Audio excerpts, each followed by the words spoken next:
Welcome, everyone, to the Preschool All-Stars podcast. I'm your host, Joy Anderson with Preschool System, and I'm here today with Dr. Shira Leibowitz. Hello, my friend. How are you? Hello, Joy. It's so good to see you.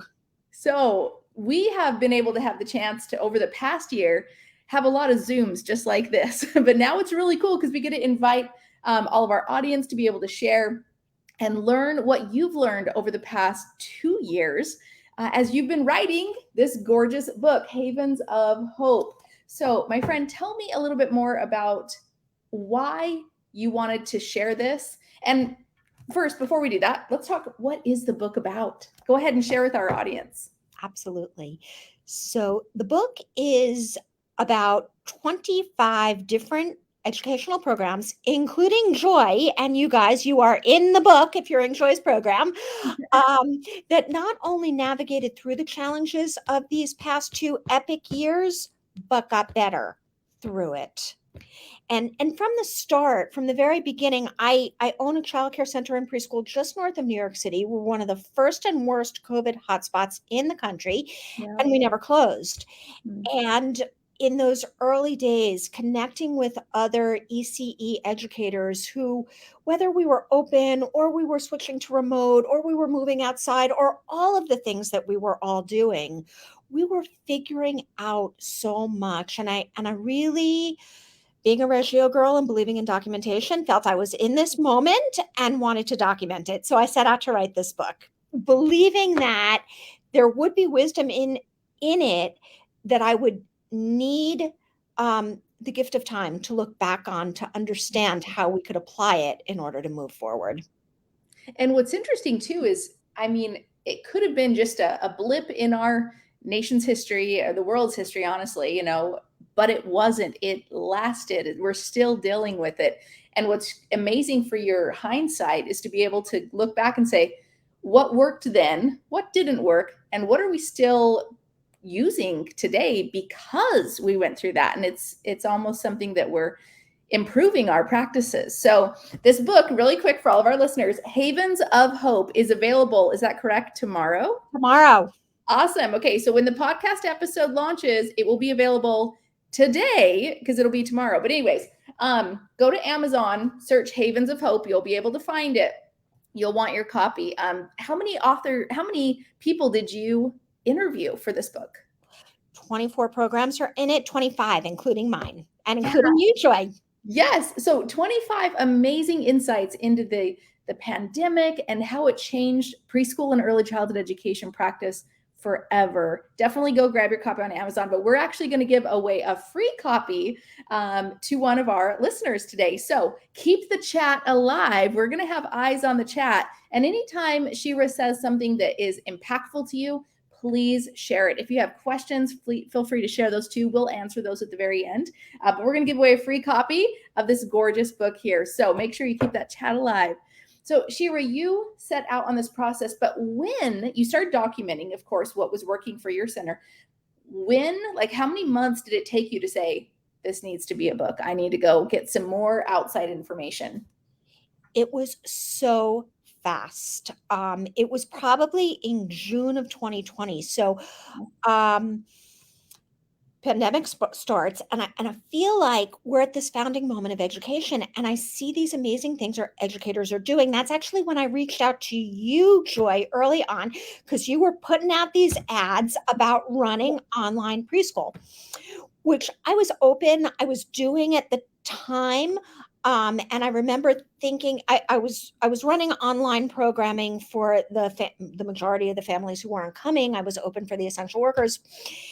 And remember thinking right before I started it, this is the dumbest thing ever. Like, how could you teach toddlers and preschoolers and infants online? Yeah. And we were figuring everything out. And I saw your ads and thought, oh my goodness, this is just amazing. She's stepping up and helping people figure out how to figure this out. And hearing your story, it was even so much more moving. So I had early on, it was April of 2020.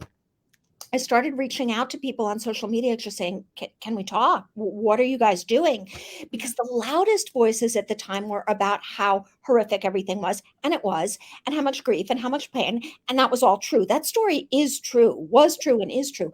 But there was this quieter narrative happening under the surface. And I was sensing it, I was feeling it, I was living it, and we were too busy to spend too much time on social media. But we wanted to connect, and so that was the beginning of the book. And I started to connect with these amazing educators, and felt all of us, all 25 stories are we're a drip in the bucket of what happened. Everybody who's listening here who lived through this and is part of this story. I definitely wanted to capture more than my piece of the story, and I wanted to capture diverse perspectives who were figuring out different ways of navigating through. And so often education has been accused of being so slow to change, but we change literally overnight. And I know you talk about in the book, Joy, or you talk about, that experience of issuing a 2-week challenge to figure out how to move learning online, and figuring out in a week what would have taken years took a few days. And so I started wondering, if we did it because we had to, we can do it because we choose to. Right. I love that. I remember in the early days of the pandemic, doctors pulling their resources together to find the hope through all of this, to find the solutions. And I absolutely agree that the education sector, completely changed overnight as well when all schools shut down worldwide. And having to create, like having to pull together, that's what you were doing. You're saying, okay, we're all living through this.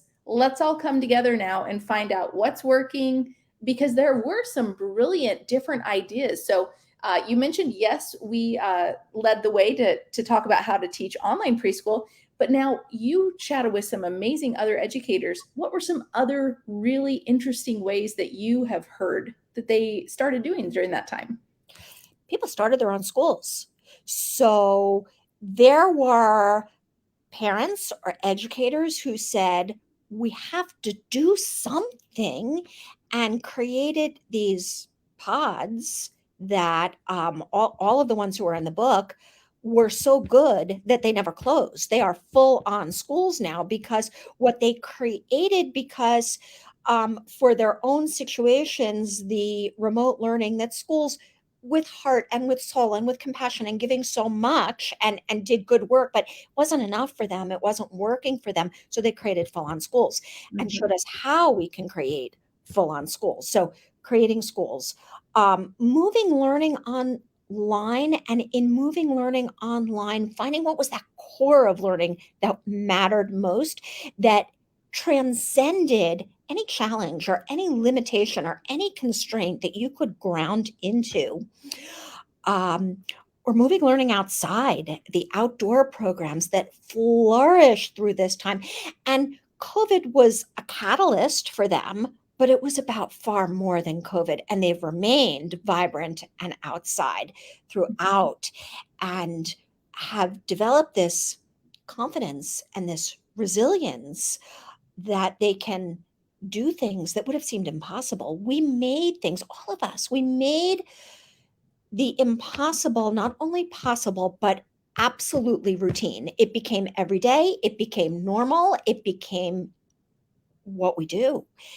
And in the midst of it, we didn't often step back and say, we're doing this. Oh my goodness, look at what we're doing. It just was, right? It just, this is what we're doing. People stepped up and said, I don't know what I'm going to do. I don't know how I'm going to do it, but I'm going to take that first step and we'll keep figuring it out along the way, right? Yes.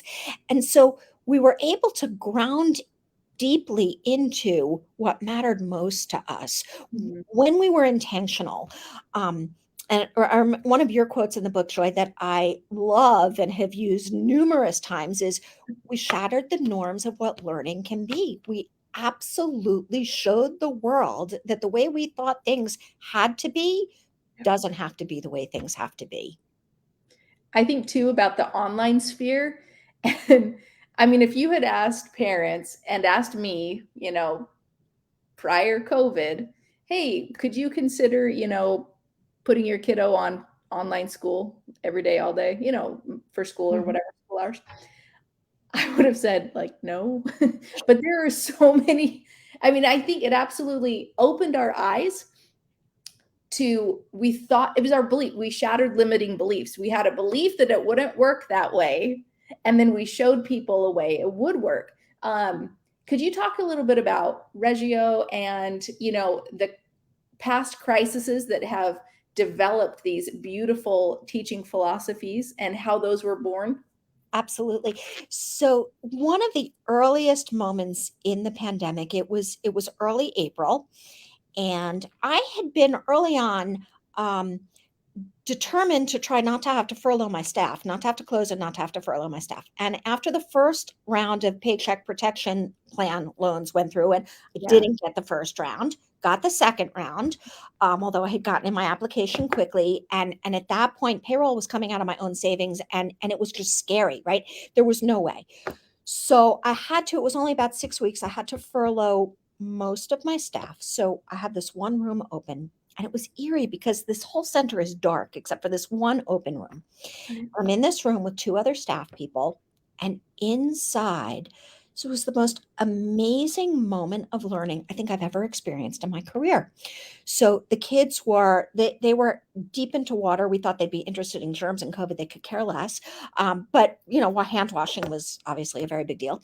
So they were getting into playing with water and splashing around with water. They built a car wash. They built baths for their animals. And then one of the kids built what he called his highway to happiness. Because when you have a clean car, you have to drive it. And so when you drive it, right? So he had the cars driving down this highway, ended in this beautiful sunrise he cut out of a book and glued it to the cardboard. And it was the highway to happiness. And you can go anywhere in the world you wanted to go. So we're all sitting around chatting where we would go in the world, anywhere we wanted. And I stepped back and thought, like, this is the child-centered, project-based learning I've always wanted to create. They are taking what's important to them in their world now, which for them, how beautiful was water and was hope. It wasn't about germs and grief and COVID. And they're bringing it alive in their world. And all we're doing is giving them the materials and giving them the space. Mm. And I stepped back and I thought, I remembered Reggio. And I'm a Reggio program. And the Reggio was born in the days following World War II, northern Italy, an area of Italy that had been very active in the Italian Civil War. There was an Italian Civil War as well as World War II, and in the resistance against fascism. The place was devastated, and they, using land donated by a farmer, bricks from bombed out buildings, funding that they got from selling a tank and a couple of horses the Germans had left behind, built this preschool to support their youngest children to be able to stand against the oppression, injustice, inequity they knew would still come. Although the war was over, Yep. oppression, injustice, inequity, fascism was not gone. And so they built this preschool. And so lots of people talk about Reggio as relationship rich, project based, documenting learning. And I do love all of those pieces of it. But for me, it was always about that grounding moment in the days following World War II. And I stood there, and northern Italy was also one of the first and worst hotspots. And I stood there thinking, those preschoolers are now in their 70s experiencing this pandemic in a hotspot. Like, they are still on this planet around with us. And I just kind of got the chills and did this very quiet prayer for them and for us, and wondered if we too might be standing at the beginning of something new, and the ability to transform our experiences into this deep purpose-driven learning that goes beyond excellent pedagogy, as real Reggio does, or real Montessori, or real Waldorf I started learning, or so many approaches. It's not about the approach, it's about what's under the approach, and that grounding in purpose. Absolutely. And I was talking to Sally Hoy too, Fairy Dust Teaching, and she loves Reggio. And she shared that, when we bring it back to just love, when we have these kiddos around us and we bring everything back to just love, and how can we help them succeed in life? But it's not what curriculum do I teach, what material, it's not that let me give the like specific lesson plan, etc. It's here's this child in front of me, and how can I help them to get to wherever they need to be in their life? And what, think about your environment, right? Create the environment to support the child's interests. And like you said, you put out the water and you just, wow, right? Yes, and I love that you talk about Sally being grounded in love. One of the things since the book was published, the book ends with talking about, it's our time to write our next chapter in the ways that we choose to. And so I've been doing so much reflection and so much teaching and so much connecting with other educators. And what I've come to is we can ground ourselves in this one word purpose, and this one word expands out to everybody. So, for Reggio, it was equity or justice. For Maria Montessori, living through 2 world wars in Europe, it was peace. She was badass. She was nominated for the Nobel Peace Prize. Like, she really believed she was a warrior for world peace. And peace on the planet began with these peaceful early childhood classrooms. So when you see these peaceful Montessori classrooms, it's about so much more than this powerful pedagogy. And I started exploring Maria Montessori, actually thinking, well, we used to have all of these group projects with kids' hands in each other's materials. And when we were worried about germs and hands, I was trying to think, well, what's a sound pedagogic, playful way that we could be more COVID safe? And I thought I need to look at Montessori and her materials, because they're individual materials, and became really much more enamored with her and her approach. But it was about being grounded in this deep, deep purpose. And I've been teaching a lot recently about finding that purpose for yourself, because for everybody it can be different. For me, it's become well-being, because when there wasn't physical safety, when there wasn't social emotional safety, that if we could create this, what the title of the book became, Havens of Hope, if we could create this haven of hope, if we could create this place where you can be okay, and then help you develop the skills, teachers as well as students, develop the skills to find your way to be okay, even when facing adversity, then we've given you the tools you need to be successful, no matter what the future brings. Yeah. So when you were chatting with everybody, what were some of the difficulties with the children that the educators were seeing? What were some of the feelings, emotions, behaviors, concerns that the children were experiencing through this? These were educators who were very intentionally creating a support structure for the kids to be okay. So maybe paradoxically, they were seeing kids doing better than at other times. I mean, those who moved learning outside, those who were really connected, schools that I spoke to that did have to move online and were doing really extraordinary work staying connected, we're seeing a lot of mental health challenges, and spoke about that, particularly with those who were working with older children. The book does talk about early childhood. It also talks about K through 12, and heard much more from the middle and high school educators about isolation, mental health, self-harm behaviors,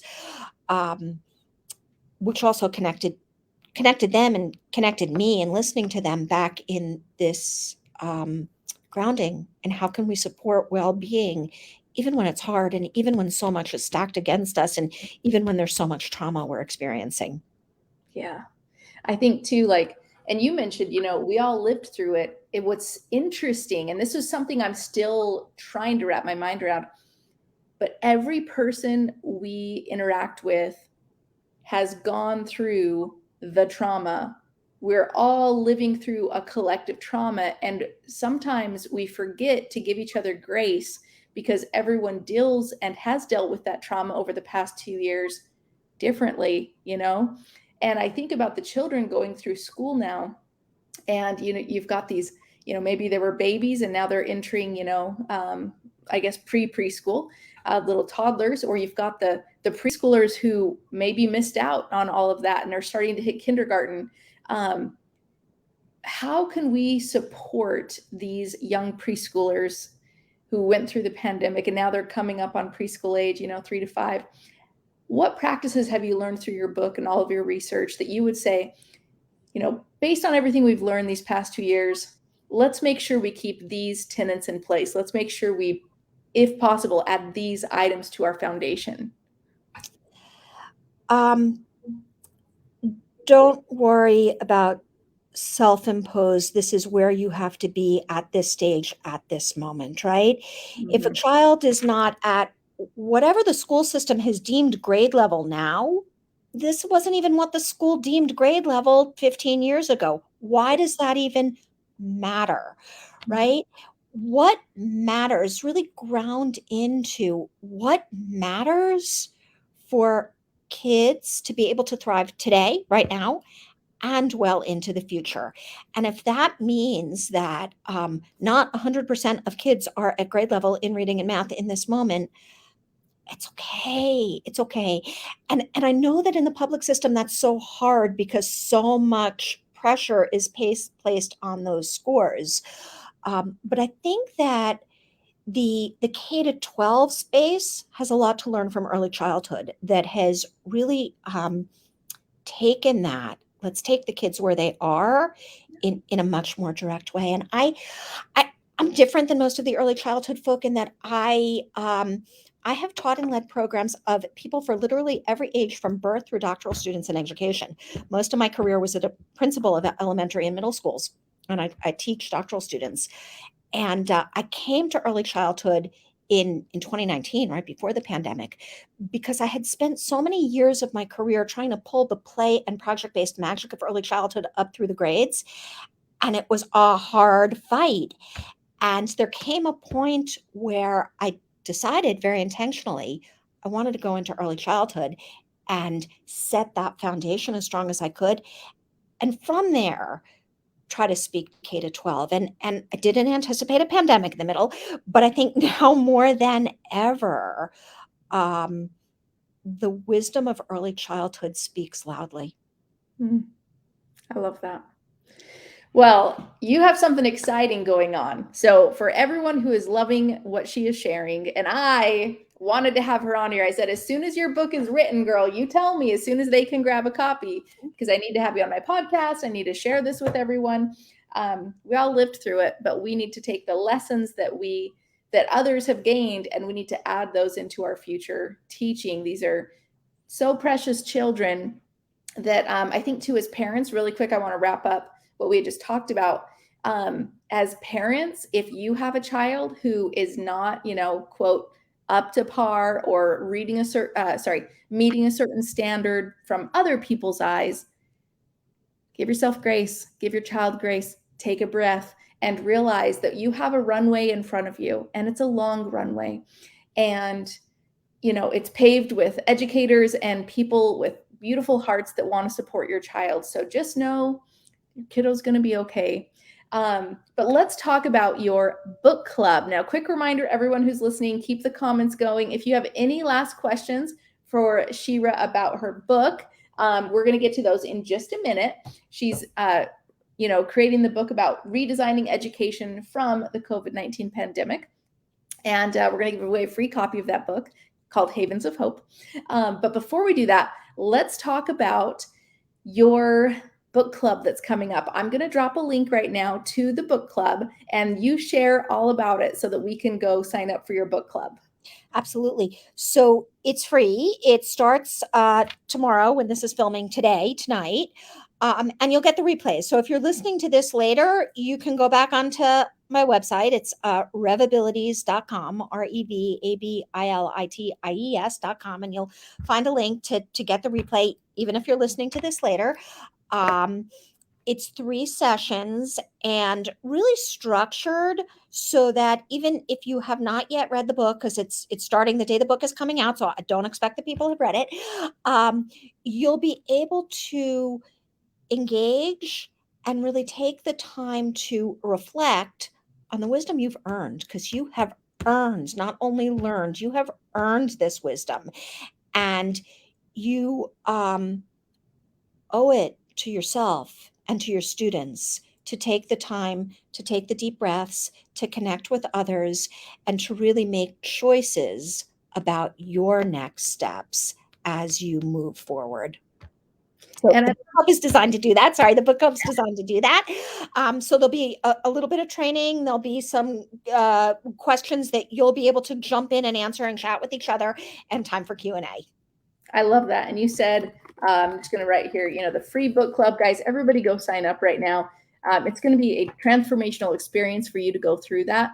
Can you imagine having spent the past 2 years, those of our listeners, listen to this, could you imagine if you were the one who had spent 2 years researching and chatting with educators across the globe about how they were using, how they were redefining education in their ECE classrooms? If you had all that wisdom, right? Wow, all the things you would know. This book gives that to you. You didn't need to spend 2 years to go research and spend all the time. It's right here. It's a beautiful, easy read. I love it. Now we want to give away a free copy of the book. So I'm going to just peek through the comments really quickly here. And I love this here. Somebody said, give me 1 second here. Okay. Jade Nichelle Moore, you just want a free copy of the book. She says, I signed up. I know it's going to be so great. So Jade, I'll send you a DM and we'll get your address so we can get a new copy of the book over to you.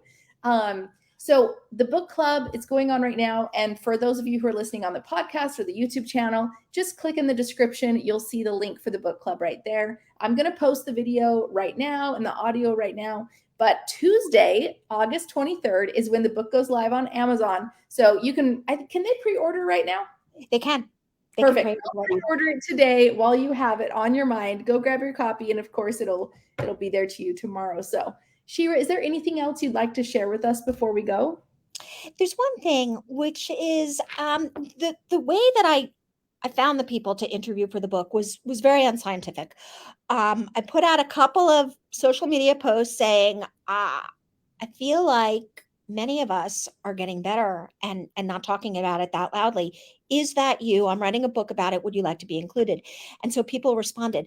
But there were a few people that I reached out to, and Joy, you were one of them, because I was seeing your ads teaching people how to move preschools online and thinking that is so innovative and that is so hopeful, which was the word on my mind, and so resourceful that we can figure this out. So I just want to say I feel blessed to speak with you and your audience. You are people who inspired me without even knowing me throughout these months of pandemic. And I really look forward to connecting. That's awesome. Well, everyone, go get your copy right now. It's beautiful. You'll love it. You'll feel inspired. You'll feel motivated. And I think most of all, like you said, hopeful. You'll feel encouraged and hope for the future with your beautiful students that you're teaching. Shira, thank you again for joining us today. Thank you so much, Joy. We'll see you. Yes.